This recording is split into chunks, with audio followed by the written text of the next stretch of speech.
பாக்கியலட்சுமி இன்னைக்கு எபிசோட்ல செழியன் பாக்கியா கிட்ட போய் மன்னிப்பு கேட்குறாரு குடிச்சிட்டு வந்ததுக்கு. அதுக்கு பாக்கியா கேட்குறாங்க, நீ எதனாலடா குடிச்சேன்னு சொல்லிட்டு. எனக்கு நிறைய பிரச்சனை இருக்குமா அப்படின்னு சொல்றாங்க. தெரியாம தான் கேட்குறேன், என்னடா பிரச்சனை அப்படின்னா இந்த வீட்டில் தான் அப்படின்றாரு. இந்த வீட்டில் என்னடா பிரச்சனை, இந்த வீட்டுக்கு நீ அப்படி என்ன செஞ்சுட்ட அப்படின்னு கேட்குறாங்க. இல்லைம்மா, அப்பா போனதுக்கப்புறம் தாத்தா தான் இந்த வீட்டை பார்த்துக்கிட்டாரு. ஆனால் இப்போ எழிலும் இல்லை, அப்போது நான் தானே உங்களை பாட்டியை இனியாவை எல்லாரையும் நான் தானே பார்த்துக்கணும். அதை நினச்சாதாம்மா எனக்கு டென்ஷன் ஆகுது அப்படின்னு செழியன் சொல்கிறாரு.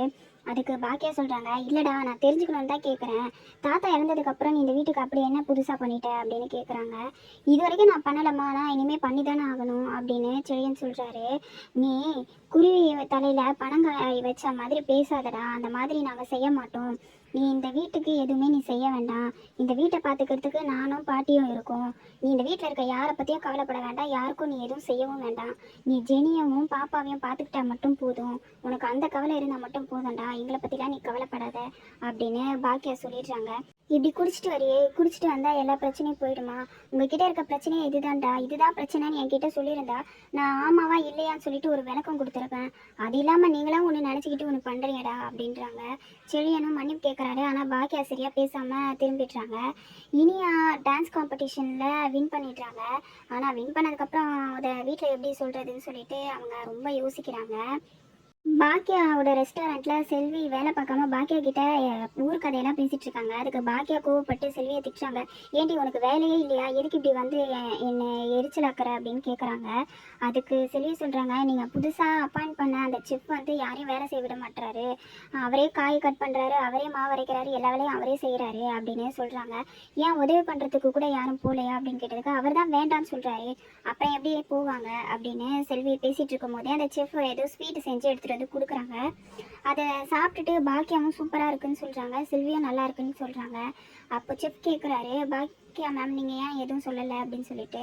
இல்லை நானும் இதே செய்வேன், ஆனால் நீங்கள் எக்ஸ்ட்ரா ஏதோ இதில் போட்டிருக்கீங்களே அப்படின்னு சொல்லிட்டு கேட்டதுக்கு அந்த செஃப் சொல்ல மாட்டேன்னு சொல்லிடுறாரு. அப்போது கரெக்டாக பழனிசாமி அங்கே வராரு. அவரும் அந்த ஸ்வீட்டை சாப்பிட்டுட்டு நல்லா இருக்கு அப்படின்னு சொல்லிட்டு அந்த செஃப் கிட்ட பேசுகிறாரு. நீங்கள் வெளிநாட்டில் ஒர்க் பண்ணிங்களாமே, கடைசியாக எங்கே ஒர்க் பண்ணீங்க, என்னாச்சுன்னெலாம் கேட்கும் போது அந்த செஃப் வந்து தயங்குறாரு. ஏன்னா அவர் கோபி அனுப்பின ஆள் இல்லை, அவருக்கு என்ன பதில் சொல்கிறதுன்னு சரியாக தெரியலை. இல்லை சார், நான் சென்னையில் தான் கடைசியாக ஒர்க் பண்ணேன், 5 ஸ்டார் ஹோட்டல்லலாம் ஒர்க் பண்ணியிருக்கேன் அப்படின்னு சொல்கிறாரு. நம்ம பாக்கியா மேம் ரெஸ்டாரண்ட்டும் 5 ஸ்டார் ஹோட்டல் லெவலில் தான் இருக்கும், அதனால் நீங்கள் நல்லா ஒர்க் பண்ணுங்கள், அப்படி ஹெல்ப் பண்ணுங்கள் அப்படின்னு சொல்கிறாரு. அதுக்கப்புறம் பாக்கியாவும் பழனிசாமியும் பேசிகிட்டு இருக்காங்க. அப்போ பழனிசாமி கிட்ட பாக்கியா புதுசாக வந்திருக்க செஃப்பை பற்றி பெருமையாக சொல்கிறாங்க. அவரே எல்லா வேலையும் செய்கிறாரு சார், நல்லா ஒர்க் பண்ணுறாருன்ட்டு. அதுக்கு பழனிசாமி சொல்கிறாரு, நீங்கள் எடுத்ததும் எல்லாரையும் நம்பிடாதீங்க, எதுக்கும் அவர் மேலே ஒரு கண் இருக்கட்டும். புதுசாக வேலைக்கு சேர்ந்தால் எல்லாரும் அப்படி தான் இருப்பாங்க. நான் வந்து உங்ககிட்ட தப்பாக சொல்கிறேன்னு நினைக்காதீங்க, ஆனால் எதுக்கும் நம்மளுடைய பாதுகாப்புக்காக அந்த மாதிரி இருந்துக்கோங்க, உஷாராக இருங்க அப்படின்னு பாக்கியா கிட்ட சொல்கிறாங்க. பாக்கியாவும் சரின்னு சொல்லிடுறாரு. நைட் எல்லாரும் சாப்பிட்றதுக்கு உட்காந்துட்ருக்காங்க. அப்போ இனியா மட்டும் சாப்பிடாம பிளேட்டே பார்த்துட்ருக்காங்க. அப்போ ஜெனி கேட்குறாங்க, நீங்கள் ஏன் இனியா இன்னைக்கு ஒரு மாதிரி இருக்க அப்படின்னு. இனியா ஒன்றும் இல்லை அப்படின்னு சொல்லிடுறாங்க. அதுக்கப்புறம் செல்வி வந்து நான் இந்த மாதிரி படத்துக்கு போகிறேன்னு சொன்னதும் எல்லாரும் டான்ஸ் பற்றி பேச ஆரம்பிக்கிறாங்க. அப்போது ஜெனி கேட்குறாங்க, பாட்டி நீங்களும் டான்ஸ் ஆடி இருக்கீங்க தானேன்னு. உனக்கு யார் இதை சொன்னான்னு கேட்டதுக்கு என்கிட்ட தாத்தா இதெல்லாம் சொன்னாருன்னு சொல்லிட்டு பேசிகிட்டு இருக்கும்போது பாக்கியாவும் சின்ன வயசில் டான்ஸ் கிளாஸ்லாம் போன கதையை சொல்கிறாங்க, காம்படிஷனில் வின் பண்ணதை.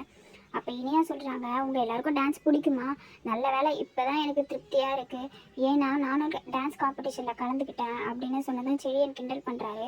எனக்கு அப்போவே தெரியும் நீ இந்த மாதிரி முழிக்கும் போது ஏதோ ஒரு விஷயம் இருக்குன்னு. அப்போ என்னென்னு கேட்கும்போது இந்த மாதிரி டிவிலேருந்து காம்படிஷனுக்கு வந்தாங்க, என்னை செலக்ட் பண்ணியிருக்காங்கன்னு சொன்னதும் ஈஸ்வரி முடியவே முடியாதுன்னு சொல்லிடுறாங்க. இவ போய் டான்ஸில் டிவியில் ஆடணுமா, எல்லாரும்